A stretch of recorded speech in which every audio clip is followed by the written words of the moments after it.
We're sipping rosé at the Big Basin Wine Bar in Santa Cruz. Sip, sip, hooray!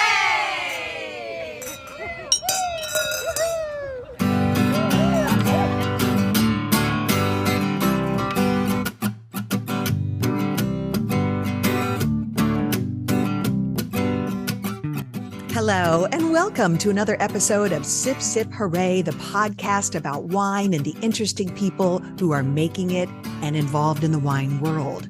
You know, it has been 3 years since a devastating wildfire tore through the Santa Cruz mountains, destroying the home of winemaker Bradley Brown, damaging his vineyards, but somehow sparing Big Basin Vineyards winery building, which was right next door. Since that time, Bradley and Big Basin have been coming back, and in many ways, they are better than ever. Big Basin Vineyards has a new tasting room and wine bar in Santa Cruz, and the winery has also brought back their Fireside Fridays and are welcoming visitors to their Boulder Creek location. Oh, and the wine? The wine. Well, critics and customers continue to rave about their gorgeous wines, giving special shout-outs to Big Basin's Rhone varietals. We are so happy and grateful to have Bradley back on our podcast today. We are the two Marys who like to eat, drink, and be merry. I'm Mary Babbitt. I'm Mary Orland. In the aftermath of the 2020 CZU Lightning Complex fire, we had a panel discussion on Sip Sip Hooray with the winemakers impacted by the flames and the smoke. Owner and proprietor of Big Basin Vineyards, Bradley Brown, was one of the participants. Now, 3 years later, we are happy to have Bradley back under happier circumstances to talk about growth from the ashes, changes at Big Basin, and in Bradley's life.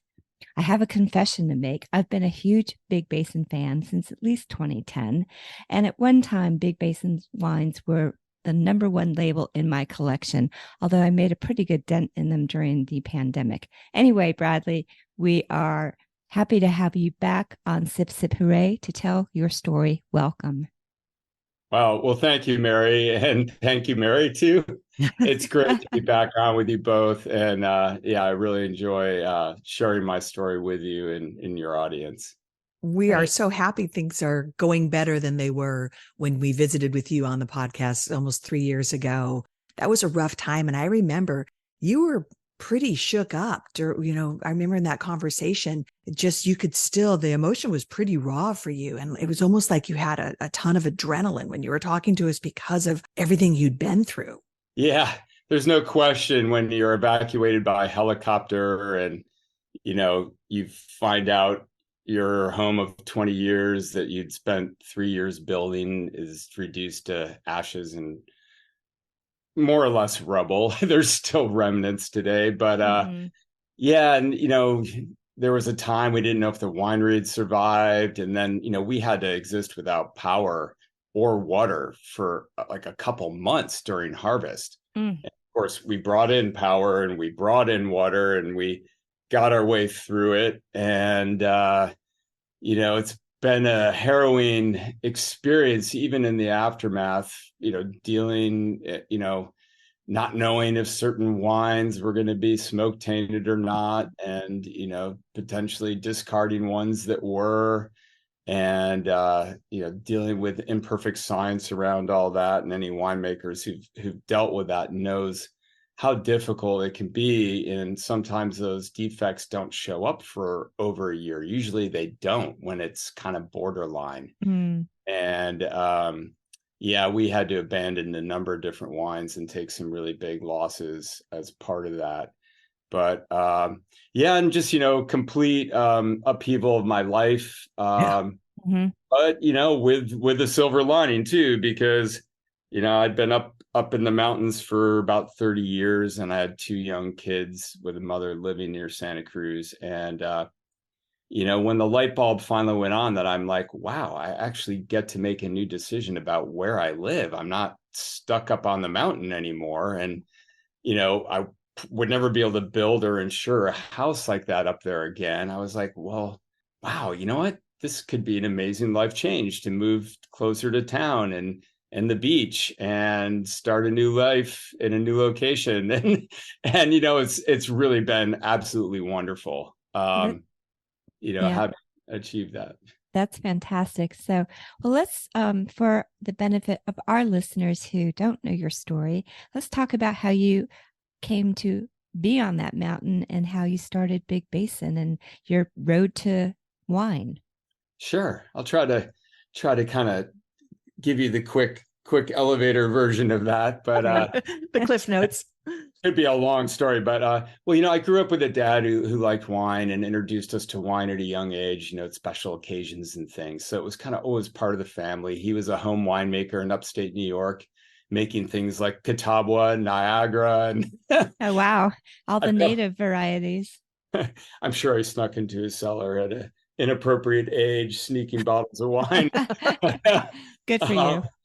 And then, I had a brother who was maybe 5-6 years older than me who also grew to really love wine and, of course, was way ahead of me on that path, being older than me, and ended up spending 7 years in France, a year in the Rhone Valley.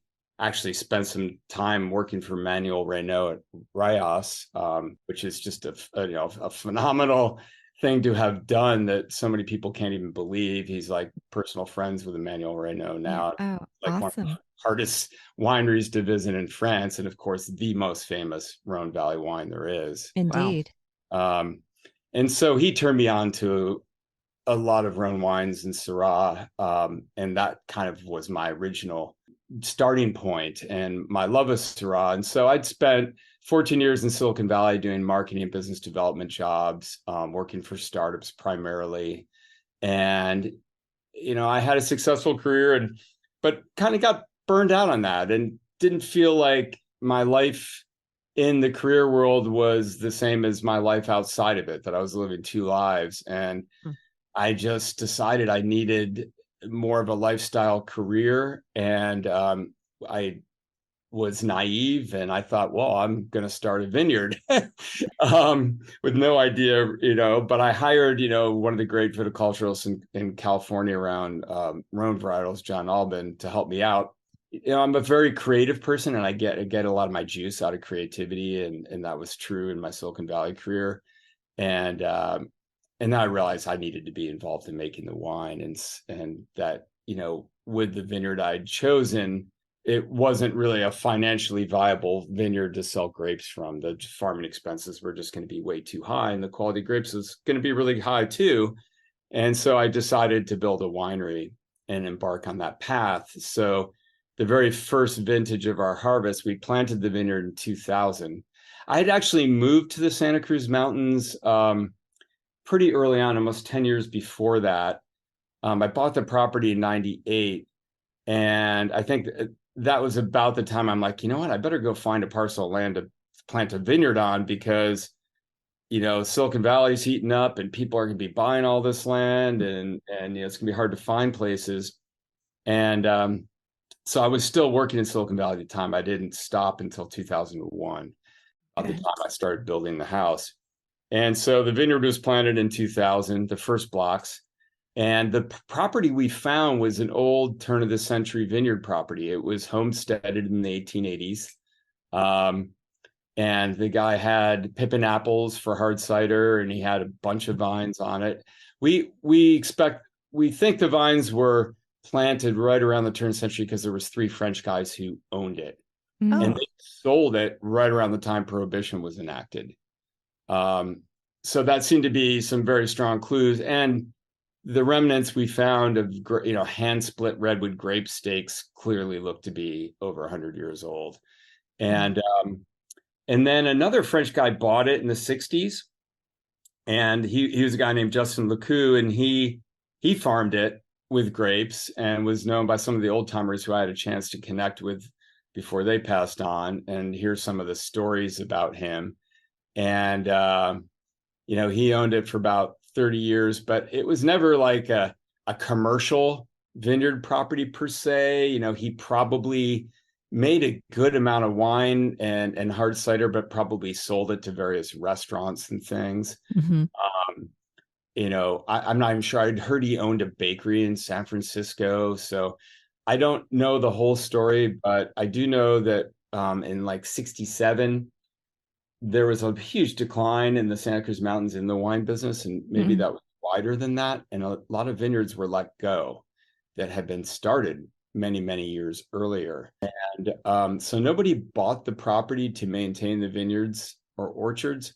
It was a big property with 150-acre property with 90 acres of redwoods.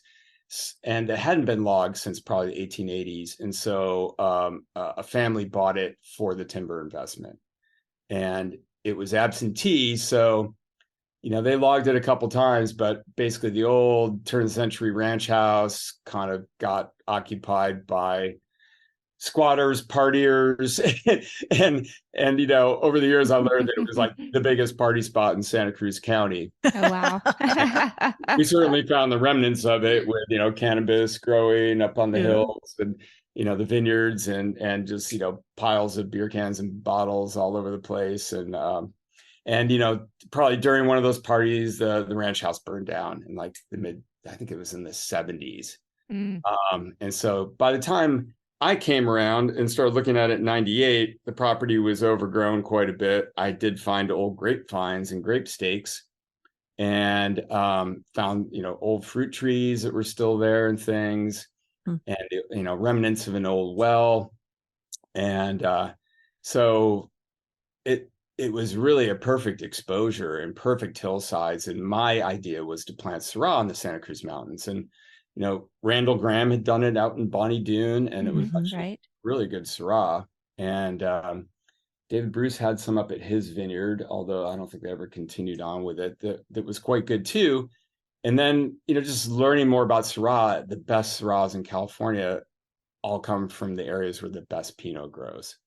Is that right? That's interesting. I didn't know that either. In particular, the cooler areas, Far Sonoma Coast, Mendocino Ridge. There's some really incredible vineyards up there with Drew and Halcon. Where Paxmale sources much of his fruit is often, in these wind gaps in cooler areas where the better Pinot grows. Oh, that's interesting. Now that you say it, it makes total sense to me. Mm-hmm. It's also similar down south, Santa Barbara area, the really closer, cooler areas are where the better Syrah is grown. So, right. And that's because Syrah is also very, the aromatic profile is heavily influenced by mean temperatures and high temperatures, just like Pinot. Pinot will be a very different, make a very different wine aromatically if it's grown in a warmer area. Yeah. And aromatics are really important to you. Absolutely. I mean, in terms of my whole evolution of wine, because we started out making wine, they were more in a bombastic, bigger style, because that's what John Alban was doing, very successful. I mean, as you know, he had 100-point wines, and, he's became a very famous winery, him and Manfred Krankel. And, we started using a lot more oak, but, he taught me really important things like, hey, you have to make your own assessments of things. You have to develop your own palate. And, I really became a student of wine right from the get-go. I mean, following every barrel through every vintage with detailed notes into the blends, and, trying different experiments every year, but just changing a variable or two so that we could really compare what the new techniques did relative to what we already knew. And so that's how we evolved from doing all 100% destem fruit to mostly now 100% whole cluster with our reds. It wasn't, shooting from the hip decision. It was carefully and methodically a progression of ours over the years, trying it with small percentages of whole cluster. Then, lots with larger amounts, and that would go into barrels that we would follow. And then eventually, some lots being 100% whole cluster, comparing them to 100% destem. And, we started learning more about it. And it's certainly taken a lot of years to really understand whole cluster. It's taken visits to the Rhone greats in the Northern Rhone that do 100% whole cluster, and learning more about the techniques from them or from the producers in Burgundy. Because there is a lot of nuance, and you have to have properly managed vineyards, deficit irrigated or dry farmed, even better, because you need lignified stems. And if you might need to explain that. Yeah, Lignified exactly. stems. So what that means is, like, the vines will harden off when they're getting really ripe as they're approaching fall. It's kind of like the precursor to the leaves turning color. Mm-hmm. And when that happens, it means the vines are going out of a vegetative growth stage where the sap is running through them a lot to they start to like harden off. And lignification is when the part that attaches a cluster to the vine, when it lignifies, it means the sap's no longer running. Okay. Really. Okay. And the sap is the part that's really tannic and astringent. So actually, if you're cutting the vine at that rachis, through lignified rachis, a whole cluster fermentation could actually impart less stemminess into a wine than trying to destem something and ended up having the stems break open and you have the greener, less lignified portions of stem exposed to the juice. Oh, that's interesting. Huh. Yeah. Okay. So, but if you blow it and you have a vineyard that wasn't shoot thin correctly, where, you break off the small shoots and you make sure you only have strong, larger shoots that lignify well, the short shoots, the ones that don't grow fully, they don't tend to lignify. They stay vegetative. And so you get more sap. Or if you tend to overwater your vineyard, the vines stay vegetative much longer into the ripening cycle so that, unless you're picking them, obscenely ripe, you're not going to get lignification. And so those grapes are also going to impart more sap and tannin in the wine, and it's not going to work very well. So you learn, how to manage the vineyards. You learn what to look for in the vineyard and know when you can use whole cluster. And, I tell other winemakers, hey, it either works or it doesn't. You either have a well lignified vineyard or you don't. Mm-hmm. So, kind of, just dilly-dallying around with 10 to 20% whole cluster because you're worried about stemminess is not really the right approach. The right approach is to know your stems. Sure. And to know if you should be doing it at all. Yeah. And, if they're fully lignified, doing 100% is a very gentle approach and should not impart any real noticeable stemminess to the wine. That's not the impact that happens. Like people often think, oh, you're adding all the stems, so it's the flavor of the stems that you're adding. Well, in reality, it's a wholly different fermentation process. And because it ferments differently when the berries are on the stems, and it depends on varietal, of course. Mm-hmm. In terms of, yeah. And these are things that it takes you years to discover because you only get one shot each year. Yeah, exactly. Yeah, and it takes years of patience to observe these experiments, right? Yeah, to understand how these things work. And, everybody's doing whole cluster will make a mistake with a vineyard and use fruit that wasn't lignified and they end up with a tannic wine. Yeah, sure. Yeah. So I also wanted to bring up the fact that you were pretty early on and still one of the few wineries that has an estate vineyard that is California certified organic farmed. What prompted you to go for that when you did? And you did it, back in 2012? Is that correct? 2012 was the year we got certified. So we had 3 years of fully certified organic growing. I mean, it wasn't certified, but it had to meet all of the standards of certified organic. Right. We had been farming it, practicing organics before that, but we had to have 3 years of hardcore record keeping. And, sometimes there's different formulations of sulfur, which one is certified and one is not, but are they really different? Probably not, but you pay more for I was just going to say, going organic is, it means a lot of extra expense and a lot of extra time, which time is money, right? So a lot of extra paperwork too. Yeah.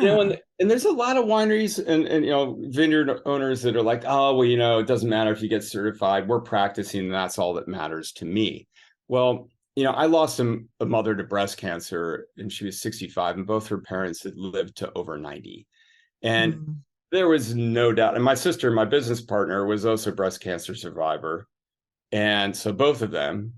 And my sister started a breast cancer fund to fund research into the causes of breast cancer because all the money was going to, cures, right?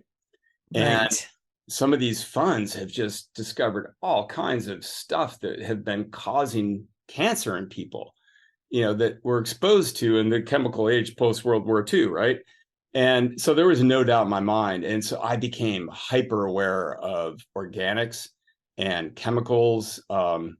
And I felt really strongly about it. And then I had some organic farmers basically lay it on the line with me. It's like, if you're not certified organic, you can't claim to be organic. You have to be certified. Otherwise, you're just blowing a bunch of smoke, because how does anybody know you're telling the truth? And how do they know you're not bending the rules? Yeah. I get that. And I felt it was really important to put my money where my mouth was and to get certified. And honestly, like, once you do it, it's not a crazy amount of money. All the excuses people give for not doing it, I don't think are really that legitimate, to be honest with you. Yes, it is some extra work. There's no question about it. But I don't know. It's like, to me, it was very important to do it. I love that conviction and that passion for, using your own family's experience and trying to make things better for everybody. So thank you. That's awesome. Yeah. And there's no question. I mean, they've tested grapes and they find Roundup in them, and it's right. and we're starting to learn like how bad it is and why other parts of the world have banned it, and it's just, so I feel really strongly about it. And it's come a long way. And, Mary, going back to your question about aromatics too. Yes. Another big part of our evolution was to, learning from the guys in the Rhone and Burgundy. Like in Burgundy, there's an ethos of what is considered ripe. In California, there's not. It's more, two different styles. Like, one is riper and richer, and there's a huge fan base for that. Yes. Many famous wines producing that style. There's nothing wrong with it. And then there's a style, and of people who are working with vineyards that are in cooler areas where they're able to get physiological ripeness at lower alcohol levels, like Burgundy, and produce very old world style wines. And, Oregon, I always laugh because Oregon always like to claim they're more old world because they're further north. But the reality of that is not true, because much of the Willamette Valley is way warmer than much of the stuff close to the coast in California, like Santa Cruz Mountains, So really, the being further north helps. I mean, I think it's a little easier here than it is down in Santa Rita Hills, for example, or parts of Santa Barbara get really warm. But anyway, I think there's a lot around that. So my palate started shifting away from riper stuff and away from the imprint of oak, to the point where now I consider, if you can taste the oak in a wine, it's a flaw in my mind. Oh, really? Wow. And some people love oak, Yeah, exactly. And once again, there's nothing wrong for that. There's just different tastes and different palates, but mine evolved to that point. And it is part of that Burgundy ethos, and in the Northern Rhone, is that if you have exceptional vineyards, like, that really produce exceptional fruit. I mean, we're talking like Burgundy Grand Crus and Premier Crus or Chablis or what have you. Those wines over the years have been proven to be extraordinary and to have these characteristics that are so beautiful. It's like, as a winemaker, your job is to not mess it up. Your job is to be as transparent as possible to that beauty, and to allow it to shine as much as possible. And if you're going to, obscure it with oak or obscure it with a bunch of microbes because you're dogmatic about natural wines, to me, that's a mistake. Yeah. I think that's a really interesting perspective. If you've got the fruit and let it sing. Exactly. Yeah. Well, speaking of wine, you sent us a few lovely bottles. Let's get started. Sure. We've been talking long enough. Let's start drinking. Hey, which one do you want to start with? I was thinking, well, let's start with the Viognier. And while you tell us about this, Bradley, I want to point out that this is a 2020. And in 2020, you did not produce any wines from your estate vineyards, but you were able to purchase fruit. So tell us about this wine and why because I asked you to send us some wines that helped tell your story or that were significant. So why did you choose this particular wine, this particular vintage? Well, this one actually is really the one estate wine that we produced. Oh, okay. But it is not at the estate in Boulder Creek. It's on my brother and sister's property, much closer to Santa Cruz. It's on a ridge top at about 700 feet between Branson 40 and Granite Creek, if anybody knows where that is. It's basically just north of Santa Cruz up in the hills, overlooking Monterey Bay, beautiful property. And my brother has this tiny little vineyard, like 450 Viognier vines, and he's just always been really passionate about Viognier and Condrieu. Nice. And always just wanted to grow a great Viognier. Well, once again, he chose a fabulous spot that's gets a lot of fog influence, but not too much. And it was far enough from the fires to not be impacted.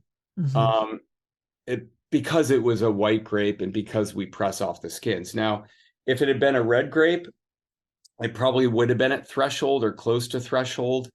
I mean, there's been quite a bit of Pinot produced out of Corlitos area from 2020. That's, hovering around threshold, And when you talk about threshold, what do you mean by that, Bradley? I mean that a really astute, trained taster could potentially pick up smoke taint in the finished wine after 2 years. So 2 years is the point at which the wine will. So the smoke taint particles are bound up in the wine, and over when you make the wine and it's in barrel, you can't taste it. Like when it's a very low dose of smoke, and the smoke is absorbed into the skins and binds with sugars, and and fermentation can free it up. So if there's a lot of smoke taint, I mean, like in our estate vineyard up in Boulder Creek, the grapes actually tasted smoky. I mean, the fires were burning through the vines. Yeah. So there was no hope for those. But, it's all a matter of density of smoke, the time since ignition that causes smoke particles. So the further away you are, the less it's going to bind. And so, and then the density, of course. So those further away vineyards maybe just had only enough that you couldn't detect it, you couldn't test for it, and it tasted great in barrel. And maybe you put it in bottle and you're like, oh man, we dodged that bullet. And then 6 to 8 months later, those particles unbind, and all of a sudden, a really astute taster might be able to pick up the smoke taint. Anderson Valley producers in 2008, there was guys who bottled wines, thought they were okay. They shipped them around the country, and all of a sudden people are like, oh my God, I can't sell this. Oh, it's heartbreaking. Well, this Broken Top Ranch Viognier, first of all, I have to say, I think it is the best Viognier I've ever had. I love it. It's so good. There's no, as you said, you didn't use the skins, but there's not a hint of smoke on this thing. It is just gorgeous. Well, you mentioned. Yeah, well, I wanted to show it to you guys because it's one of the few shining stars of 2020, and certainly from what would be considered our estate vineyards.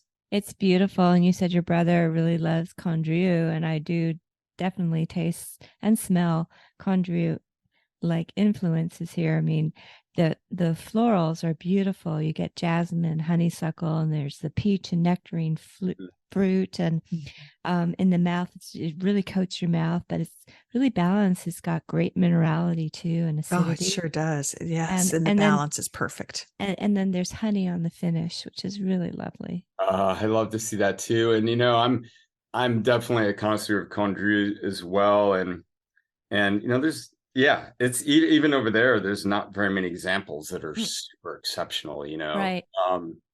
And like Vernay's top of the line, super uber bottling, which is $200 a bottle if you can find it. That to me is like the best one over there. Nice. And I think this one approaches it. And I did have another master som who worked Michelin 3-star restaurants tell me, the same thing you just told me, Mary, that it's the best one he's ever had. Yeah. Oh yeah. Hooray. Yeah. I'm glad to hear that. It's exceptional. Viognier is my favorite white varietal. And I've been fortunate enough to visit Condrieu, and remember running around somebody's vineyard, picking off the grapes and just eating them. Mm-hmm. But I just love it. And, there's a lot of California Viognier now, but hardly any of it is of this exceptional quality and just so reminiscent of Condrieu. Yeah, Well, it's great. being only 450 vines, we only make like 30 cases a year. So this one always sells out to our wine club. Out there, if you want to try this someday, you need to probably join a wine club. Mm-hmm. I checked the website this morning, and for the regular Joe visiting your website, you're sold out.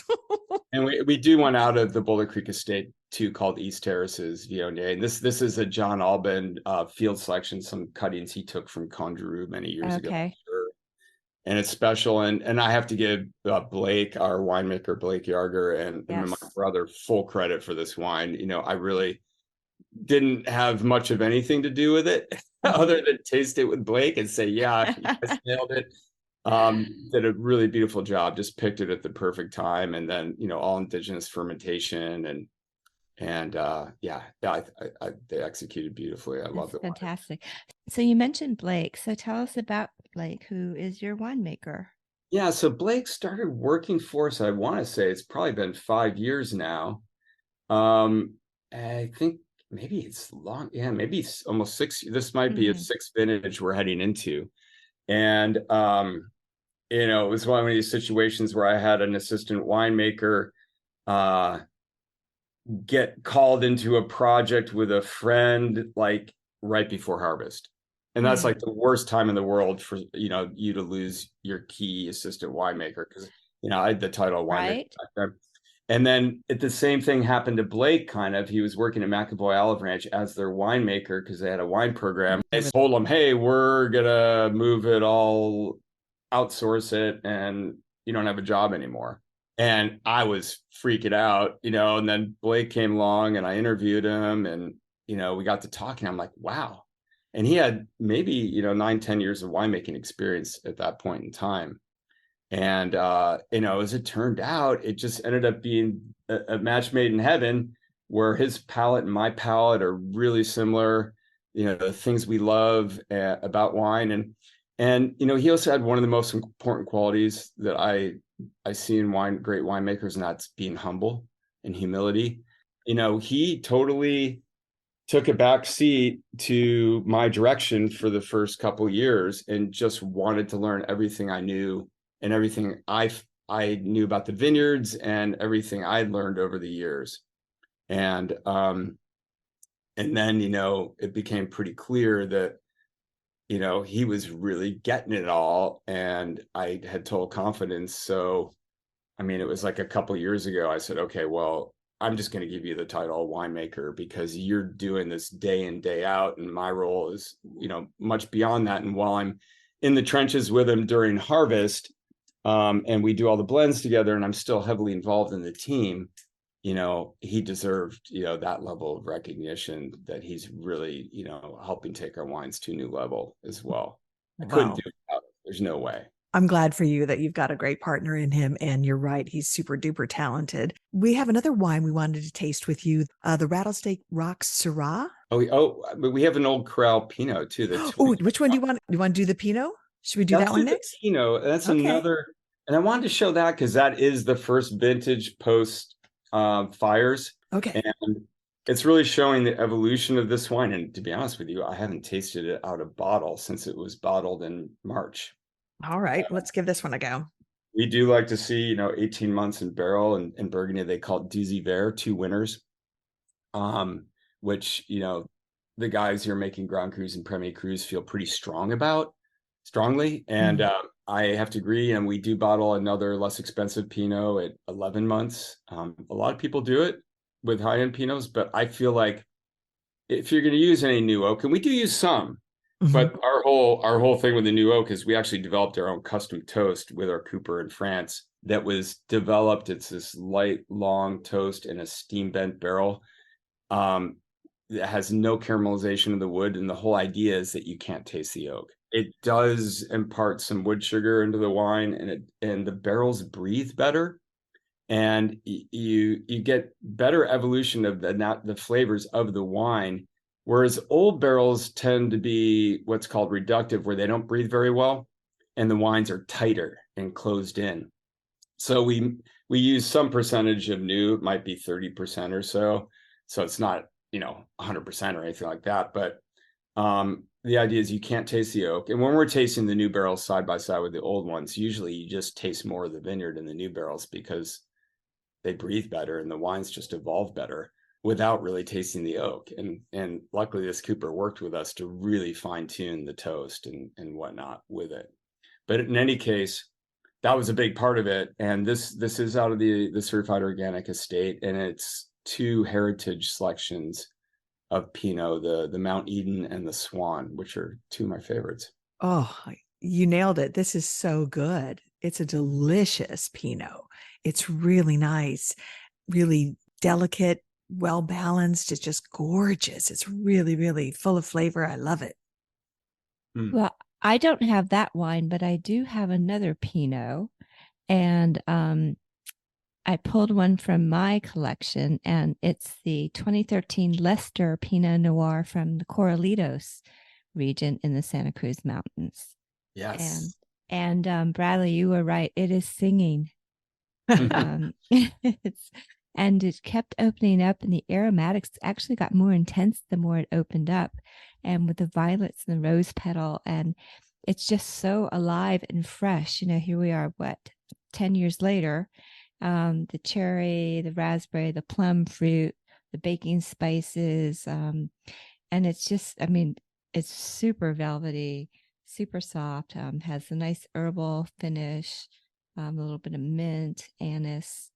But yeah, I think, this is a testament. We started doing whole cluster around then, and it's a testament to picking at the right level of ripeness with those complex aromatics. And, the Burgundians proved that those wines just age and they stay fresh. That probably has another 10 to 20 years where it's going to still be singing without, starting to fade at all. And it's pretty remarkable to have a wine. So I'm drinking the 2021, so brand new, in bottle for 2 years, right? Well, no, it was in barrel for 18 months. So this was bottled in March of this year. So it's only been bottled for, what is that? I don't know, 5 months or so. Okay, so a new bottling, and it's delicious right out of the bottle, right? Because of your aging. But Mary's drinking one that's 10 years old, and it's just as good and maybe even better because of the different characteristics that the 10 years have added to the wine. Yeah, and I want to make a point about that. There are a lot of winemakers, and that's why a lot of people do get Pinot riper, because when it has a lot more sugar in it, or non-fermentable sugars, the riper you get it, the more non-fermentable sugar is, the more like ripe fruit flavors you have. Those wines, and you also have higher alcohol, which adds body to the wines. They tend to show better young.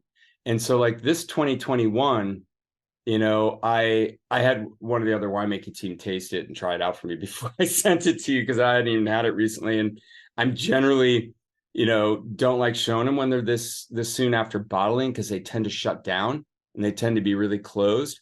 And also our Pinots evolve a lot over the first 2 to 3 years in bottle. And so, your comment of it's, lighter style a little bit, it's more delicate. That is largely because it's shut down. And if you come back to this, I was told day 2, it's way better. You're going to notice it evolves a lot. A lot of Pinots don't hold up to a second day. This wine will get better, like significantly better. And it will over the aging time period. And this is especially true of whole cluster Pinots picked at lower levels of ripeness. They gain weight and body with time. It's a really beautiful thing. And so it's like, well, Bradley, isn't it harder to sell them when they're younger? And it's like, we do. This is why we do library tastings with people, so they can see where they're going. And most people like to pop and pour like as soon as they buy them. So it is delicious young, but boy, it will pay huge dividends if you're one to cellar wines. And I think everybody acknowledges that's more or less true about most Burgundy, the great Burgundies. You don't want to approach them until they've been in bottle for 3 to 5 years. Well, I'm glad I stashed this one away because I'm certainly enjoying it. And I'll point out that the alcohol in this is only 12.8%. Wow, that's great. Yeah.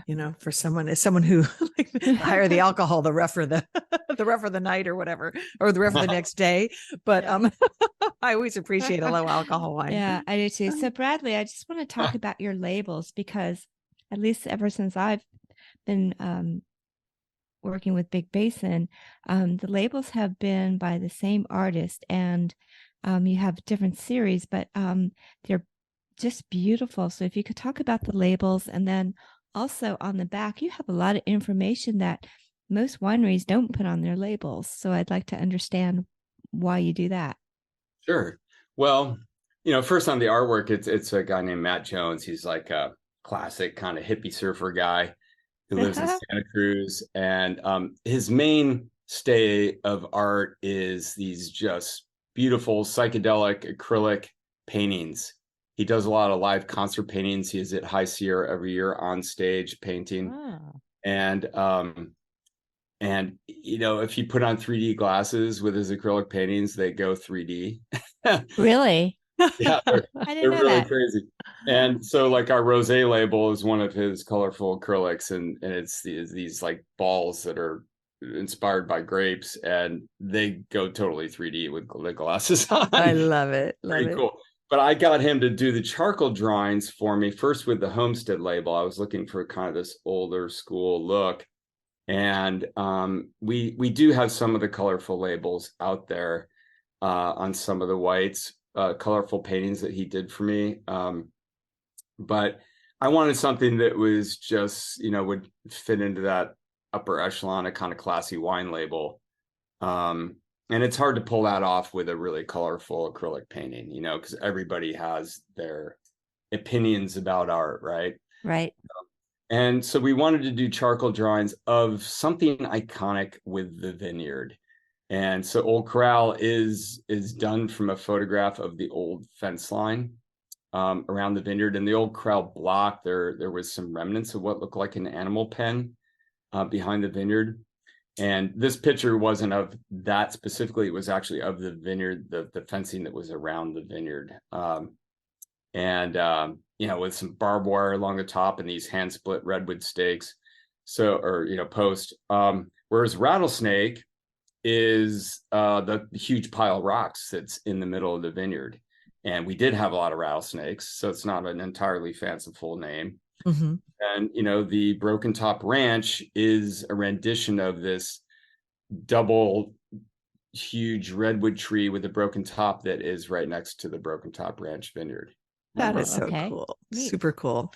Hey, Bradley, before we get into any more wine, I wanted you to talk to us about the new tasting room in Santa Cruz, because I've been, it is so great. It's such a cool space to sit outside. There's, of course, interior space as well, but sitting outside by a fire pit, you've got little nibbles to buy. You've got great wine to taste. And, it's like a wine bar tasting room combo, and I really like it. Yeah, we're really excited about it too. And we were in Saratoga in a very small facility or place, but we kind of reached capacity at it. And it was really too small to do events.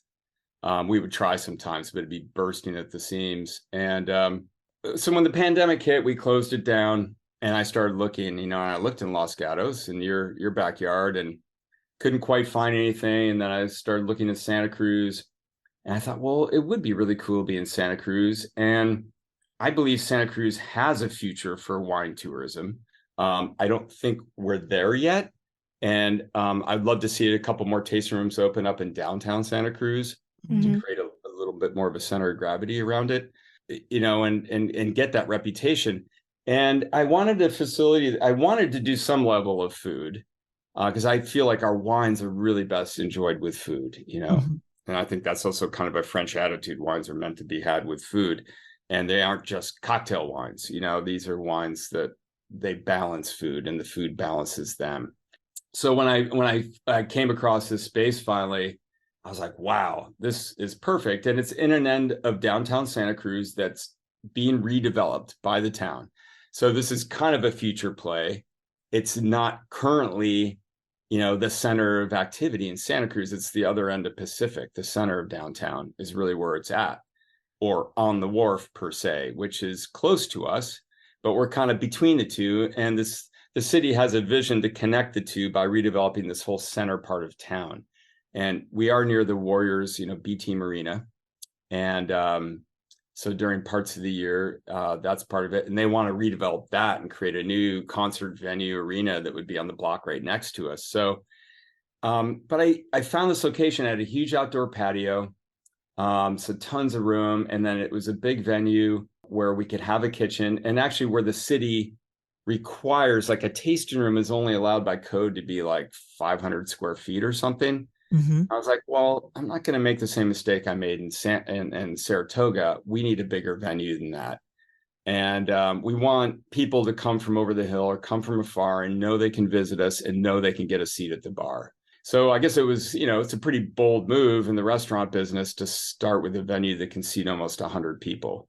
And, we're not going to fill it very often.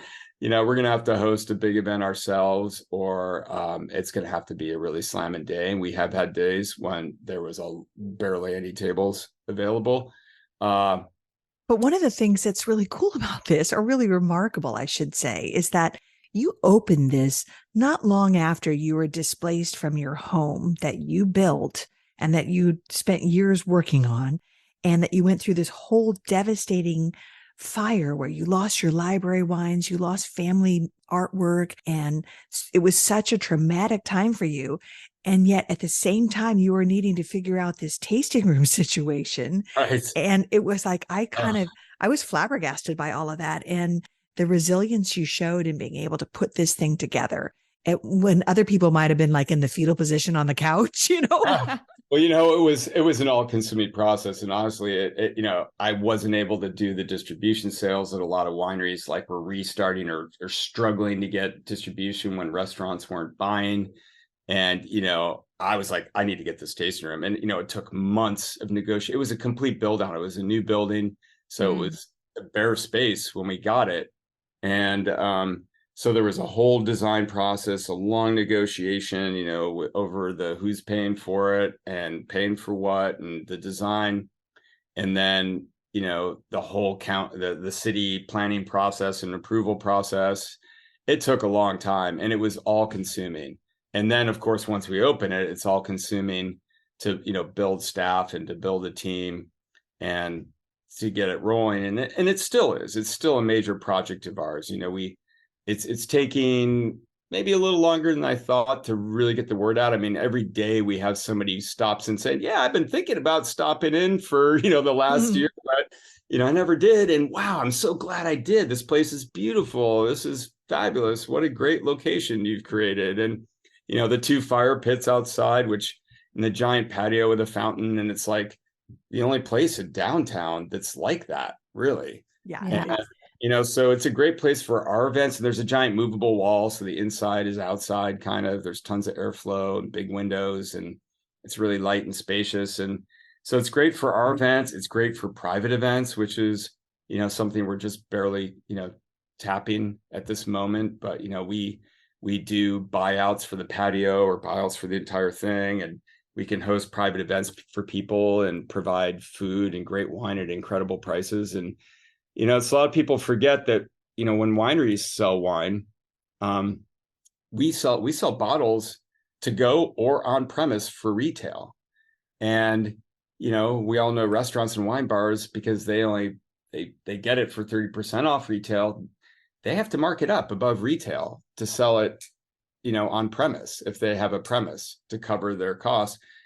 If they're selling them to go, they'll sell them at retail, but usually the on-premise price is a lot higher.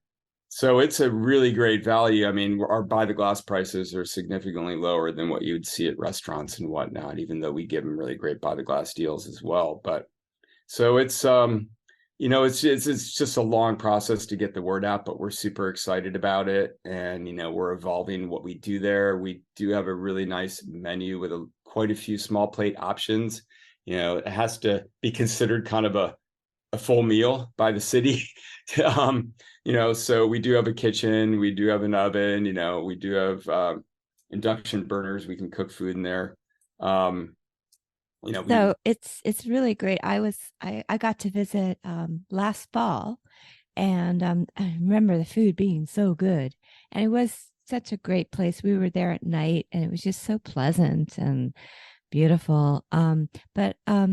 But people can still come visit Big Basin at the winery in Boulder Creek, Absolutely, right? yeah. The winery's reopened for business, and we're doing the Fireside Fridays with live original and traditional music. And we've started actually doing a live music program in Santa Cruz Sundays 4 to 7 p.m. presently. And that's also bringing in artists who play original and traditional music. It's usually duos or soloist. And it's really nice, to have that vibe of the doors open, the, sunny afternoons, hanging out on the patio and eating some really good food and enjoying wine with friends. It's always so fun up there. And you said it, you create a very cool vibe where you feel like everybody's a friend or family. And it's just like you're hanging out in the backyard, and it's super, super cool. And I love the music and everything. To get there, it's a windy road and all that kind of stuff, but it's so worth it. And you can still see some of the fire damage and, the remnants, like the skeletons of the fire, right? Absolutely. And because we were kind of on the edge of the fire zone, but, our street, Memory Lane, over half the houses were destroyed. And I think nearly every one of them is almost completely rebuilt now.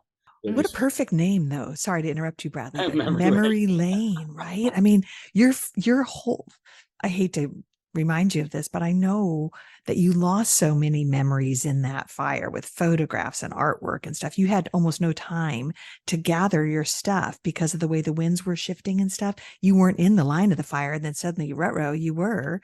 And so I remember you telling us you just had barely any time to grab, and you're not even thinking clearly. So Memory Lane, yeah, it's unfortunate. Hey, I didn't have my act together in terms of my evacuation, but and every month, something will pop into my head brought on by something else. I'm like, oh, I lost that too. It's like, but then I'm like, well, here I am living near the beach in Santa Cruz. So, honestly, it was probably worth it. Right. But you're creating new memories. There you go.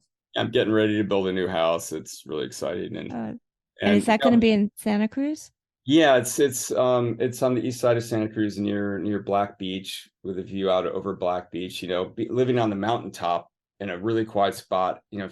My goal was to find a property where I'd have quiet, privacy, and a view, and that's like almost impossible to attain, in a more urban environment. But I lucked out. I found an incredible place that had been in the same family for 60 years. And it was an old bungalow that, needed a new start anyway. It didn't have insulation, single pane windows, termites. It was really small and built, way below modern code. So, I'm building a new house there. And we're just about to get final permit approval and get started on it. So it'll be another, year and a half plus project to complete that. So it's been a super long road. One thing I just wanted to mention about visiting the estate vineyard up in Boulder Creek is that just down the road from us is Big Basin Redwood State Park. And they were devastated by the fire. They lost every single building, all the old historic headquarters and museum and everything, except for one tiny employee cabin that no one will ever see. All the bathrooms, everything. So they allow visitation. They don't have all the trails open yet because there's so many dangerous trees. Is so you can make reservations to park your car, but they also have 10-minute parking there.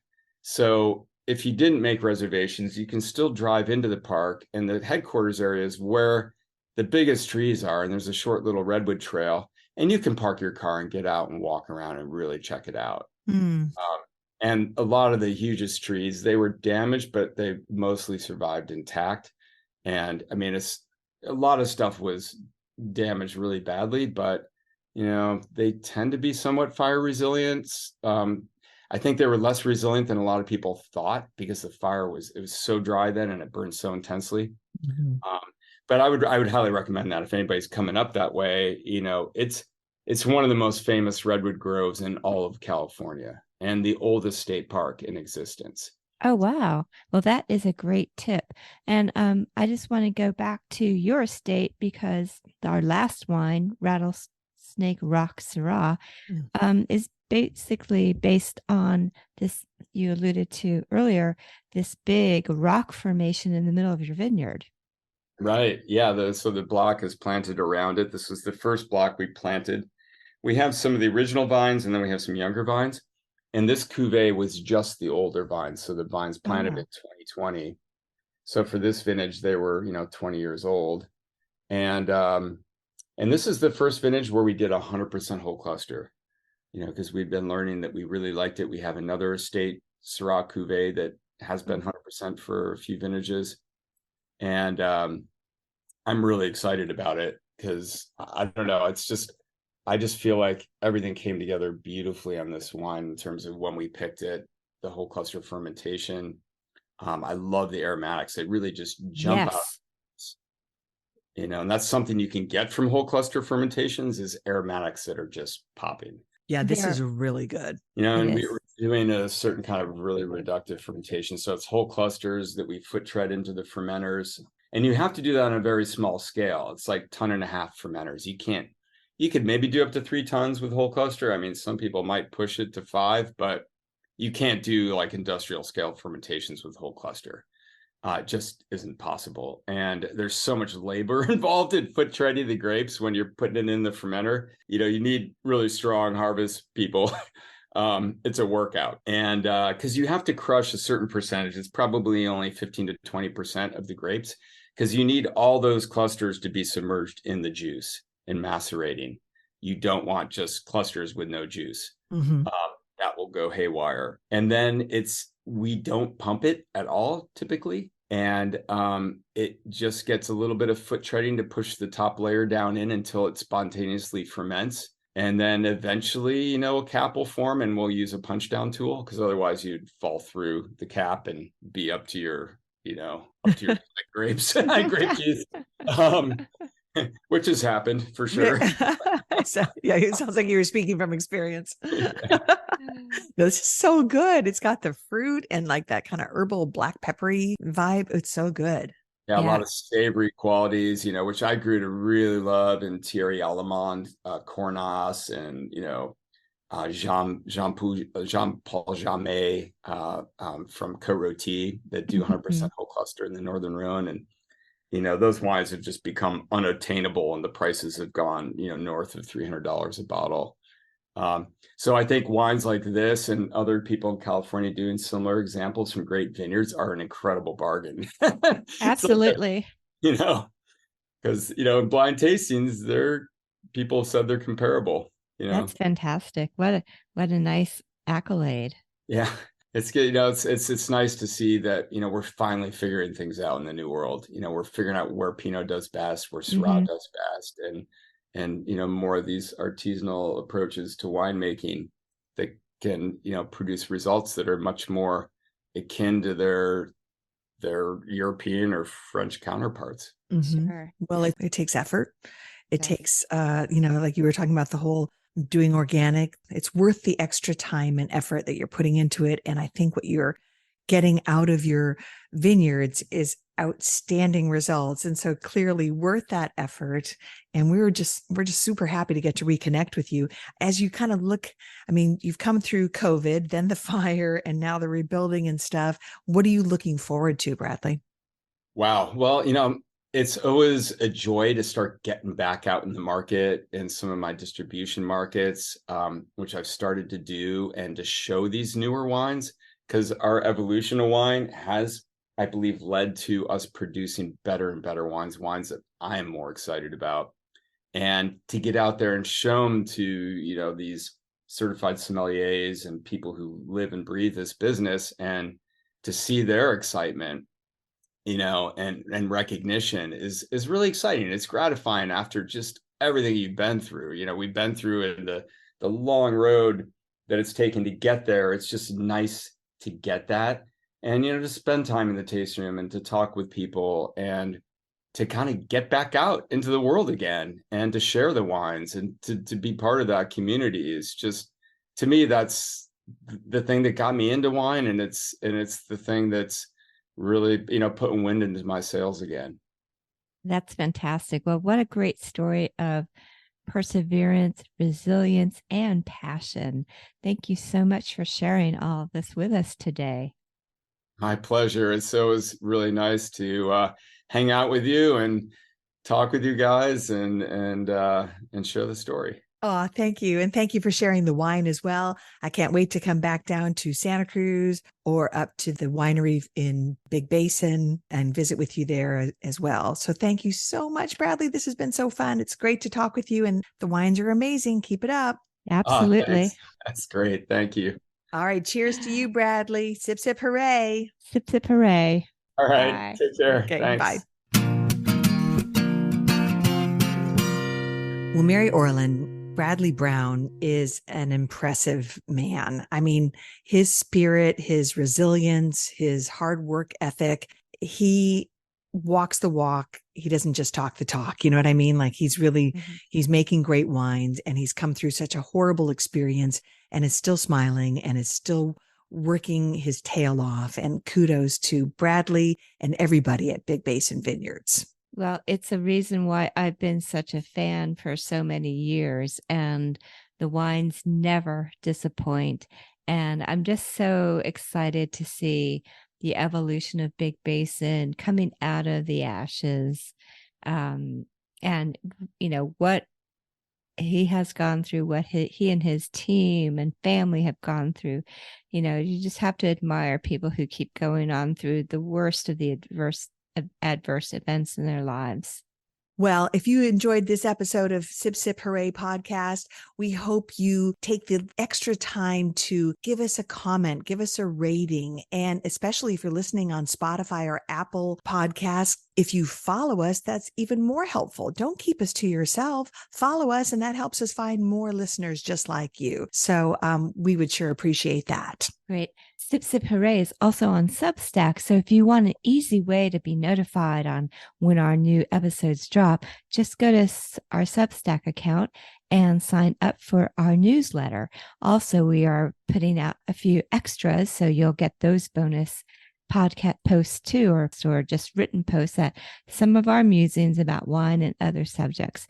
And you can also get social with us. Yeah, we are on Instagram and Facebook. We are Sip Sip Hooray Podcast. And of course, there's always our website, sipsiphooraypodcast.com. And we will post some information about today's episode in our show notes, a link to the tasting room for Big Basin in Santa Cruz and in the winery itself. So everything you need to know will be at your fingertips.